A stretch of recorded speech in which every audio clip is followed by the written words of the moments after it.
കേട്ടോ. ഞാൻ അത് വരണ. ഷഫീഖേ, അസ്സലാമു അലൈക്കും. വലൈക്കും സ്ലാം. ഷഫീഖേ, ഇജിന്നെ മറന്നിട്ടില്ലെന്ന് അറിഞ്ഞപ്പോ സത്യത്തിൽ എൻ്റെ ചങ്ക് പൊട്ടിപ്പോയി. തെറ്റ് മുഴുവൻ എൻ്റെ ഭാഗത്താണടാ. ഇജിനോട് ക്ഷമിക്കടാ. അതൊക്കെ ഞാന് എന്നോ മറന്നേക്കണ. ഷഫീഖേ, എന്തെങ്കിലും ഒന്ന് പറയടാ. എനിക്കെന്നെ തല്ലണ, എന്നെ ചീത്ത പറയണ. ബോക്ക, ഞാൻ നല്ല കൊടുത്തയച്ച സാധനത്തിന്റെ നന്ദി പ്രകടനാണെങ്കിൽ അത് വേണ്ട. അത് ഞാൻ നിങ്ങൾക്ക് തരാനുള്ളതാണ്. നമ്മൾ മുമ്പ് ആ ബിസിനസ് തുടങ്ങുമ്പോൾ പറഞ്ഞതല്ലേ, എൻ്റെ ലാഭം കിട്ടുമ്പോൾ നിങ്ങളെ കുട്ടീനെ കെട്ടിക്കാൻ ആ സമയത്ത് എനിക്ക് മതിയെന്ന് അന്ന് എന്നോട് പറഞ്ഞതല്ലേ, അത് ഞാൻ തന്നതാണ്.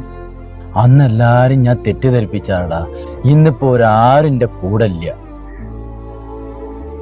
അന്ന് എൻ്റെ കൂടെ ഉണ്ടായിരുന്ന എല്ലാവരും എന്നെ ചതിച്ച്. ബോക്ക, അതൊന്നും സാരല്ല, അതൊക്കെ സ്വാഭാവികമായിട്ട് ഉണ്ടാവണ തന്നെയാണ്. അങ്ങനത്തെ കാര്യങ്ങളൊന്നും ഇപ്പോൾ കഴിഞ്ഞു പോയില്ല, അതൊന്നും ഇപ്പോൾ പറയണ്ട. എടാ, ഞാനാണ് അതിന്റെ പിന്നിലെന്ന് അറിഞ്ഞിട്ടും ഇജ് എന്തേ ഒന്നും അതിനെപ്പറ്റി എന്നോട് ചോദിക്കാഞ്ഞു? അതിന് നിങ്ങൾ എന്നോടൊന്നും പറഞ്ഞിട്ടില്ലല്ലോ. മറ്റുള്ള ആളുകളോട് പറയല്ലേ ചെയ്യണത്. മറ്റുള്ളവരോട് പറയുന്നതിന് ഞാൻ എന്ത് സമാധാനം പറയാ? ഞാൻ എന്നെ ഇത്രയൊക്കെ ദ്രോഹിച്ചിട്ടും എനിക്ക് എന്തെന്നോട് ദേഷ്യം തോന്നാത്ത? ബോക്ക, ക്ഷമ എന്ന് പറയുന്ന ഒരു ആയുധമുണ്ട്. അതിനേക്കാൾ വലിയൊരു പ്രതിരോധം ഇന്ന് ലോകത്തില്ല. അത് ഞാൻ മനസ്സിലാക്കിയത് എപ്പോഴാണെന്നറിയോ? നമ്മൾ തമ്മിലുള്ള പ്രശ്നങ്ങൾ കഴിഞ്ഞതിന് ശേഷമാണ്.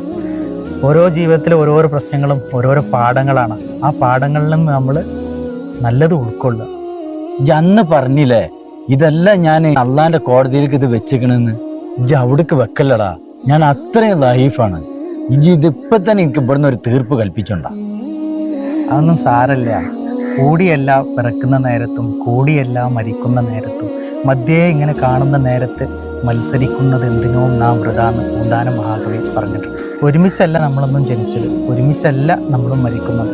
അതിനിടയിലുള്ള ഈ മത്സരം എന്തിനാണെന്നാണ് കവി ചോദിക്കുന്നത്. ജീവിതം എന്ന് പറയുന്നത് കുറച്ച് കാലത്തേക്ക് കിട്ടുന്ന ഒരു സൗഭാഗ്യമാണ്. അത് നമ്മൾ മാക്സിമം സന്തോഷമായിട്ട് സൗഹൃദമായിട്ട് പകയും വിരോധമൊന്നുമില്ലാതെ ജീവിക്കുക എന്നുള്ളതാണ്. എനിക്ക് നിങ്ങളോട് ഇപ്പോൾ ഒരു വെറുപ്പില്ല. അപ്പോഴെന്നല്ല ഇപ്പോഴും ഇല്ല.